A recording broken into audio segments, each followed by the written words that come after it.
Welcome back, everyone. Fire Talk here. So the topic for today is a nomad's guide to urban survival. This was a vidIQ suggestion, so I thought I would talk about it, especially considering I'm back here in Cincinnati, because Cincinnati has both a good reputation and a bad reputation. And it's a dangerous city. You got to watch out for yourself, stuff like that. Well, here's the thing. It depends upon what side of the fence you're on, and it depends upon where your lot in life is. Okay, so I have been on and off the streets long enough to know, where to go, where not to go, what to do, what not to do, things like that. I've actually done videos on things that you don't want to do as a traveler, or just any, in general as a homeless person. But if you really want to understand how to survive, again, if you're traveling, you're on the road, you're packing like I am, or you are homeless, and you become a home bum, it's going to be much different for you than it is for those that are housed up, because they watch the news, they hear the reports, they see what it looks like. But if you're going to be out here, you kind of see past all of that, because there are certain parts of town where you go, like especially if you're a homeless person, or even if you're traveling and being a nomad, you want, it's not necessarily the ghetto. Like here in Cincinnati, I call it a homeless row. Okay, you want to go find out where the homeless are hanging out in the crowds, because where they congregate, that is going to be your in. So you're going to go in and you're going to socialize yourself a little bit. You got to do something. This is why I say you got to do something, whether it's drinking weed, something else. You got to have something out here that will kind of take away the automatic distrust. And so that's why another reason why I started smoking weed was that is something that I can do, that I don't have to compromise myself, but yet I am still able to show that, okay, I'm not the law. I'm not out there trying to get information and cause a disruption in the trade. Okay, and so that's really what it is that you're doing. So if you watched what was it, Training Day, where the guy had to do something in order to be able to get in, to be part of that community, to be trusted, because the thing is they got to either have dirt on you or know that you're not going to be a threat. And that's probably one of the biggest things that you're going to have to really figure out. And you might even start this early if you are a housed person and thinking about living this life.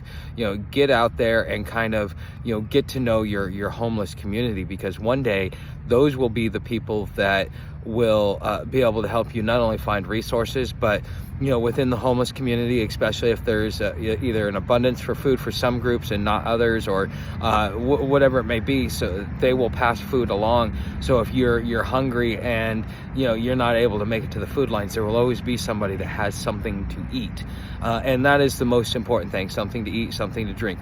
All the other stuff is just extra, and you can find that within the community as well. And it'll be once you delve into that, it's not something that you're afraid of, because you understand the rules. The rules are real simple. Don't if it's not yours, don't touch it. Be honest in what it is that you do. So if you're gonna put out something for $10, and so you take somebody's $10, make sure you're giving them an honest good, because the thing is, you never know if you're going to do wrong by the wrong person and end up in a place or deep sixed. Okay, you got to be thoughtful. You got to be careful about how you conduct yourself. They say that there's honor amongst thieves, but really what it is there's honor in commerce. People stealing, people haggling, all that stuff, that happens. But when it comes to conducting commerce, you're honest in that. So you could be a shitbag as long as you conduct yourself honestly within the community. You'll always be respected. You'll always get anything and everything that you ever need. And in a lot of ways, if you do a lot of commerce within the community, you'll have the special things come to you that most people don't get, because somebody came across something very unique and was like, oh cool, I want it. So this is something for you to do, especially if you're a prepper. Something that you might want to consider is just when you're delving into this community, use it. It's a tool. It's a place, because when everything else goes tits up, that will be the underground economy, which is pretty much what the homeless economy is. I mean, that's really just like you have certain websites that are dark websites. You have certain communities that will always conduct the black market commerce, and that's always going to be your homeless. So and with the theft that's happening around here, with things that are coming up missing,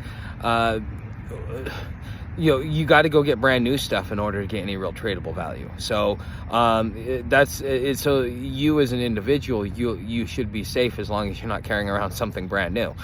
So you might want to consider doing something old and tattered and torn. Okay, especially it will help you blend in a lot more if you decide to go that route. But anyways, if you're gonna go into an urban city and you're planning on staying there for a minute, you should definitely make your way to find where the homeless community is. Even whenever I get into a city and I know I'm going to stay there for longer than a week or two, then I usually go find where the feed lines are, where the shelters are, and I get to know, they at least see me, know who I am, and then I can ask questions like, hey, where do I find this? Hey, where do I find that? And because they know, when you go through a feed line with somebody, and you sit there and you eat the same crap, it's almost the same as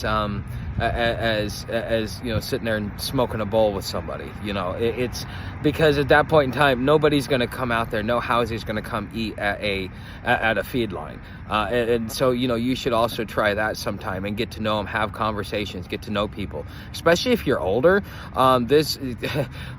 You will have a much better time if you're older than if you're younger. I mean, if you're younger, that's just the hard drug crowd. That's the white dopers and the kids that are into the really, really crazy stuff. But the older ones, they're still old school. They're on the shit from like the 80s and 90s. So that's just kind of it's a much different environment for you depending upon your age as well. So you should also consider that. So if you're older, you shouldn't really be scared, because the thing is people aren't going to mess with you, and if you're smart, you're not going to mess with anybody else unless you're doing something stupid, or you get into the wrong sub community of the homeless community. Okay, so anyways, this would be, if you and I were sitting back and having a talk, these would be the things that I would say to you if you said, hey, I got to go be homeless in an urban environment. How do I survive? And what's something that I can do that it doesn't matter where I'm at, I can still go in there and I can do well. Okay, and that's the big thing, is each city has its own. Each city has its own economy, its own thing. So some places scrapping's good, some places it's not. But you don't know that until you get into the homeless community and you start asking questions.